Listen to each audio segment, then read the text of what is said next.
Fourth views, चौथा विचार, बाकी ठीक। नमस्कार, मैं हूं सुनील बॉबी और आप इस समय देख रहे हैं अपना प्यारा चैनल। आज हम बात करेंगे शिक्षा नीति पर। जिस प्रकार से अगर गांव में बारात आती है तो सबसे पहले उसकी तैयारी और चर्चा बनता है, और शिक्षा नीति पूरे केंद्र में लागू होने जा रहा है, यानी भारत में लागू होने जा रहा है, काफ़ी चर्चा है। लेकिन हमें लगता है कि पुरानी जो शिक्षा नीति जो चल रहा है और नई आने वाली है, दोनों मिला जुला कर समतुल्य सा लगता है। क्योंकि यहाँ भी अगर बिहार की धरातल पर बात कर ले, बिहार की धरती पर बात कर ले, बिहार के सरकारी स्कूलों पर बात कर ले, तो मिलता जुलता सा प्रतीक हो रहा है। जहाँ एक तरफ है पुरानी योजना में, पुरानी नीति में मध्याह्न भोजन बनाए जाते थे और शिक्षकों को करना पड़ता था, लेकिन वही बात थोड़ा सा घुमा फिरा कर फिर यहाँ किया जा रहा है कि मध्याह्न भोजन तो विद्यालय में बनेंगे, लेकिन वेंडर बनाएंगे, इसके लिए माथापच्ची, यानी कि गुरुजी को अभी भी छोड़ा नहीं जाएगा। क्या लगता है सर कि मध्याह्न भोजन से आपको छुटकारा नई शिक्षा नीति में मिल जाएगा? मध्याह्न भोजन ही सिर्फ गैर शैक्षणिक कार्यों में नहीं है। हम लोगों को करीब करीब महीना में 4 बार तो विभिन्न किस्म के विद्यालयों से रिपोर्ट देना पड़ता है। जो काम किसी किरानी का हो सकता है, एक भी प्राथमिक विद्यालय में या मिडिल स्कूल में कहीं भी एक भी किरानी का पद नहीं है। हम लोगों को तमाम तरह के आंकड़े नेट पर अपलोड करने के लिए कहा जाता है ऊपर से विभाग के द्वारा, चाहे छात्र संख्या का मामला हो, शिक्षकों का पदस्थापन विवरणी हो, या अन्य किस्म के सामाजिक आंकड़े हैं। समाज से अपने पोषक क्षेत्र के जो विद्यालय के बाहर बच्चे हैं, जो विद्यालय में बच्चे हैं, जो प्राइवेट में पढ़ते हैं वो बच्चे हैं, जो सरकारी विद्यालयों में पढ़ते हैं वो बच्चे हैं, ये तमाम तरह के आंकड़े विभाग के द्वारा कम से कम महीना में 2-4 बार तो मांगा ही जाता है। तो इसके लिए कोई अलग से कोई इंसेंटिव नहीं दिया जाता है। बस वही एक लुकमान हकीम की गोलियां की तरह एक ही बात कही जाती है कि विद्यालय विकास के फंड से करें। विद्यालय विकास के फंड से पूरा विद्यालय चलाना है, विद्यालय में साफ़ सफाई रखनी है, शौचालय की सफाई करानी है, मरम्मती करानी है, जल व्यवस्था कराना है, अगर बेंच कुर्सी अगर टूट जाए तो उसकी मरम्मती करानी है, विद्यालय का पौचारा कराना है। सारा चीज़ विद्यालय विकास के फंड से होगा। और उस पर भी कि ये सारे कार्य जो नेट पर आंकड़े अपलोड करने हैं उसे भी विद्यालय विकास के फंड से ही करें। तो और शिक्षकों को ट्रेनिंग दी गई है ना, कैसे सक्षम होते हैं शिक्षक, कैसे बिल्कुल ट्रेनिंग नहीं दी गई है। शिक्षकों को किसी प्राइवेट लोगों को पकड़ करके किसी कैफ़े में, इंटरनेट कैफ़े में जा करके अपने पॉकेट से अपने वेतन के पैसे खर्च करके कराना पड़ता है, चूँकि नौकरी बचानी है। और ये कंपेल्ड किया जाता है, बाध्य किया जाता है शिक्षकों को ये सब काम करने के लिए। इसके लिए मतलब बाध्यता है कि आपको करना ही करना है, नहीं करेंगे वेतन रुक जाएगा। आप पर कार्रवाई।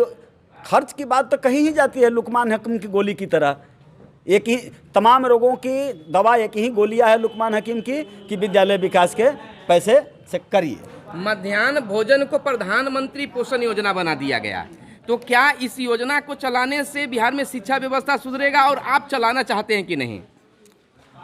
हम शिक्षकों की, मैं अपने संघ की तरफ से, बिहार राज्य प्राथमिक शिक्षक संघ गोपगुट मूल की तरफ से कम हम लोगों ने सैकड़ों प्रतिवेदन सरकार को भेजे हैं। मंत्री स्तरीय वार्ता में हम लोगों ने उठाया है, डायरेक्टर स्तरीय वार्ता में उठाया है, प्रधान सचिव के साथ बातचीत में हम लोगों ने इस मामले को उठाया है कि शिक्षकों को बिल्कुल ही मध्याह्न भोजन सहित तमाम किस्म के गैर शैक्षणिक कार्यों से मुक्त किया जाए। यहाँ तक कि जो ये प्रतिवेदन मांगा जाता है, विभिन्न किस्म के आंकड़े जो विद्यालयों से मांगे जाते हैं सरकार के द्वारा या उनके पदाधिकारियों के द्वारा, उससे भी मुक्त किया जाए। हर विद्यालय में सरकार क्यों नहीं कंप्यूटर डाटा ऑपरेटर की नियुक्ति करती है? इससे हजारों जो बेरोजगार नौजवान हैं उनको रोजगार भी मिलेगा विद्यालयों में। क्यों नहीं सरकार विद्यालय मैनेजर की नियुक्ति करती है, जो मैनेजर विद्यालय के तमाम मैनेजमेंट का कार्य देखेंगे और हेडमास्टर और शिक्षक सिर्फ शैक्षणिक कार्य देखेंगे। ये सरकार क्यों नहीं करती है? सरकार क्यों नहीं कोई किरानी की नियुक्ति करती है हर विद्यालय में, जो किरानी हम तमाम किस्म के आंकड़ों को अपडेट रखेंगे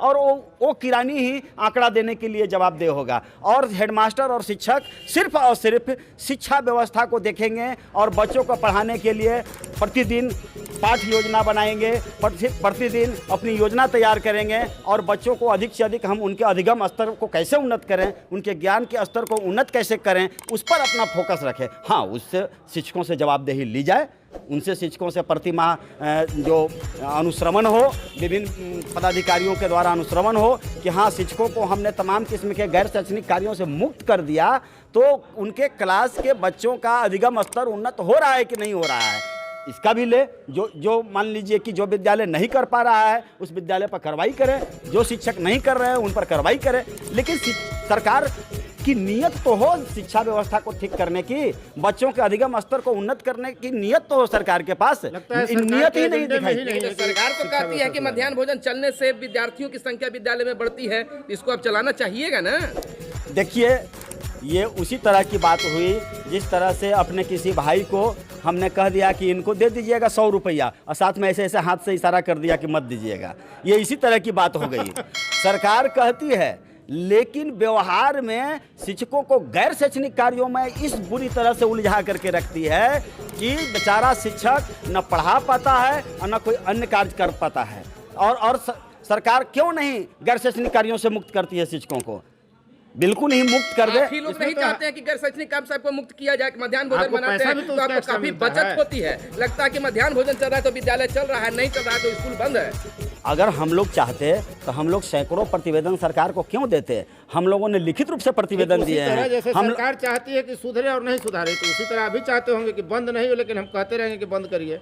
तो क्या ये शिक्षकों के बस की बात है कि वो इनकार कर दे गैर शैक्षणिक कार्य करने से? कहिए, आप लोग जिम्मेवारी लेंगे, पब्लिक जिम्मेवारी लेगी कि हमारी नौकरी सुरक्षित रहेगी अगर हम यानी कि कुल गैर मिलाकर शैक्षणिक रहना कार्य के करने जो से है, इनकार कर दें? खुद को सरकार के सामने बलि का बकरा महसूस कर रहे हैं। जहां गुरुजी को एक सम्मान के पद से देखा जाता था, आज एमडीएम आने से गुरुजी आज मास्टरवा बन गए हैं। हर लोगों के जुबान पर पब्लिक जो देखती है, आंखें तड़ेर के शिक्षक को देखती है। लेकिन मध्याह्न भोजन को एक नया नाम दे दिया गया, प्रधानमंत्री योजना, पोषण योजना। तो इस योजना में क्या होगा? वेंडर खोजे जा रहे हैं, बवाल मचा हुआ है। तो अब हम आप टेट संघ के एक हमारे शिक्षक नेता हैं बसंत जी, इनसे जानना चाहेंगे कि मध्याह्न भोजन का नाम बदल दिया गया है तो काम भी कुछ बदलेगा क्या? देखिए सर, जिस प्रकार से हम शिक्षकों का नियमित शिक्षक से नियोजित शिक्षक नाम बदल के जो स्थिति बिहार के शिक्षक अलग है, नियोजित अलग है। अलग नहीं, शिक्षक है ना, है तो शिक्षक पढ़ाते तो एक ही विद्यालय में है, वही स्थिति मध्याह्न भोजन का किया जाएगा।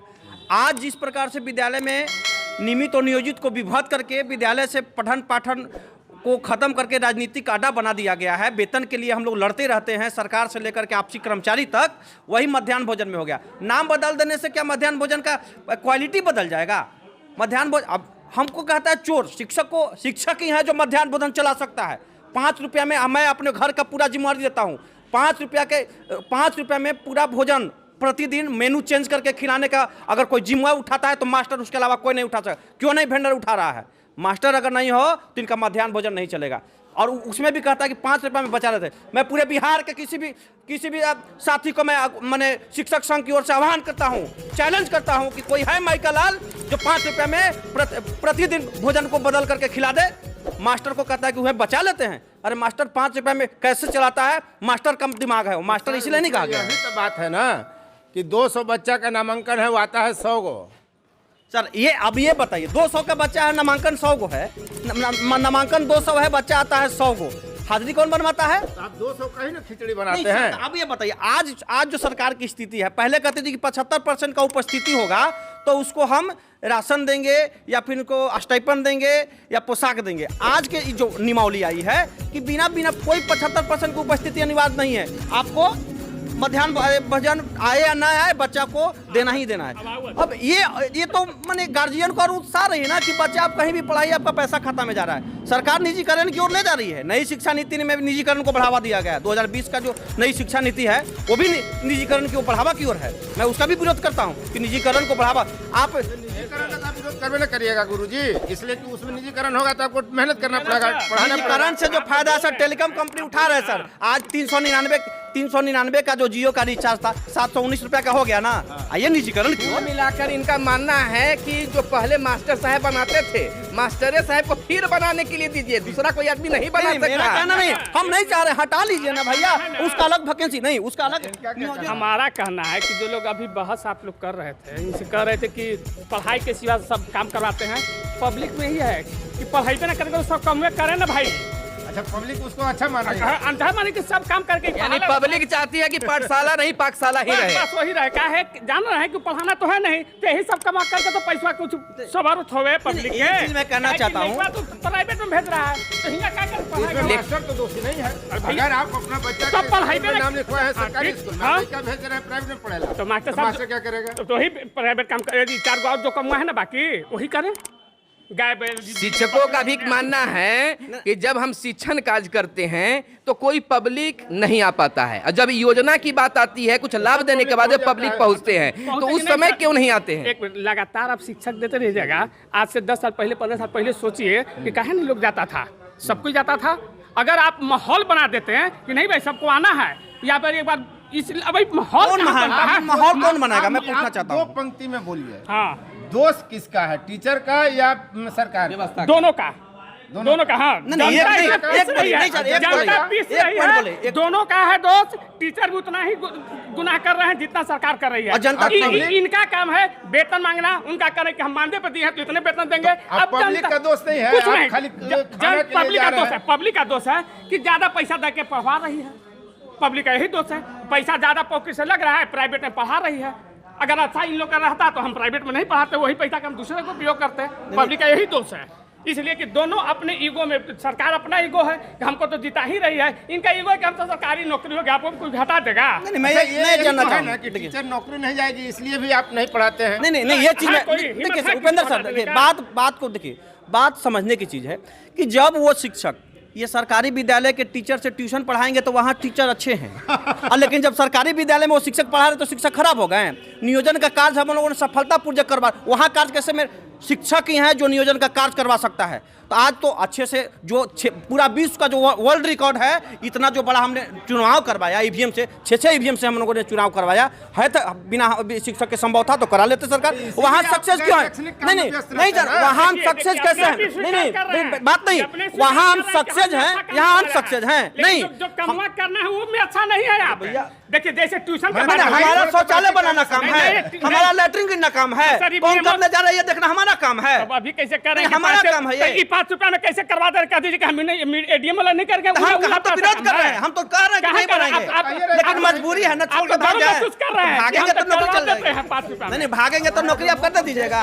चलिए, तो हम इस बहस को यहीं पर खत्म करते हैं और फिर मिलते हैं अगले वीडियो में। तब तक के लिए दीजिए इजाजत। धन्यवाद। जय हिंद, जय भारत, वंदे मातरम। फोर्थ व्यूज, चौथा विचार।